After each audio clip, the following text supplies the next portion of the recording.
ඔයා BTS fan කෙනෙක් නම් මේ වීඩියෝව මැදින් ස්කිප් කරන්න එපා.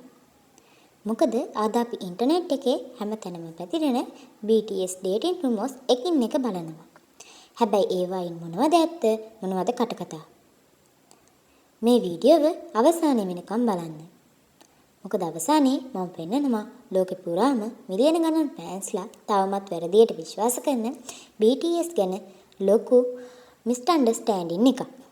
ඒ වගේම BTS මෙම්බර්ලාගේ ප්‍රයිවට් ලයිෆ් ගැන ඇත්තටම දැනගන්න පුළුවන් තොරතුරු මොනවද කියලා පැහැදිලි කරනවා. ඉතින් කතා වැඩි නොකර අපි පටන් ගමු.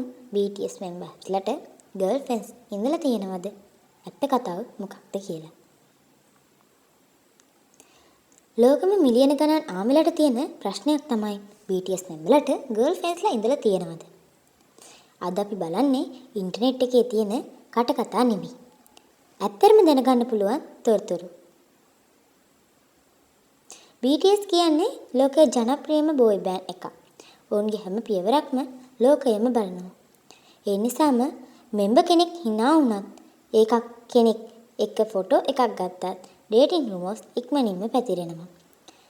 හැබැයි ඉන්ටර්නෙට් එකේ තියෙන හැම කතාවක්ම ඇත්ත නෙවෙයි. RM, ජින්, සුගා, ජේහොප්, ජිමින්, වී සහ ජංකුක් ගැන කාලෙන් කාලයට dating rumors පැතිරුණා.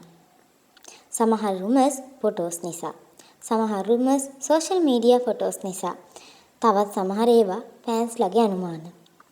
නමුත් 2026 වෙනකල් BTS මෙම්බර්ලා කිසිවෙක් තමන්ගේ රිලේෂන්ෂිප් එකක් නිල වශයෙන් තහවුරු කරලා නැහැ. හැබැයි තව එක මෙම්බර් කෙනෙක් ගැන තියෙන rumors එකක් නම් ගොඩක් අය දන්නේ නැහැ. ඒක තව ටිකකින් බලමු. ඒ කියන්නේ rumors විතරයි. ඒව facts කියලා කියන්න බෑ.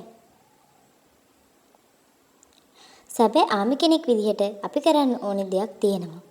ආටිස්ට් කෙනෙක්ගේ ප්‍රයිවට් ලයිෆ් එක ගැන අනුමාන කරන එක වෙනුවට ඔවුන්ගේ මියුසික්, හાર્ඩ් වර්ක් සහ ඩ්‍රීම් වලට සපෝට් කරන එක.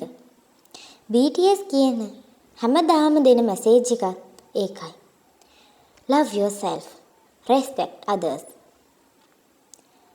ඉතින් BTS මෙම්බර්ස්ලාට ගර්ල්ෆ්‍රෙන්ඩ්ලා ඉඳලා තියෙනවද කියන ප්‍රශ්නය අද වෙනකන් තියෙන නිවැරදි පිළිතුර නිල වශයෙන් තාවුරු කළ රිලේෂන්ෂිප් එකක් නැහැ.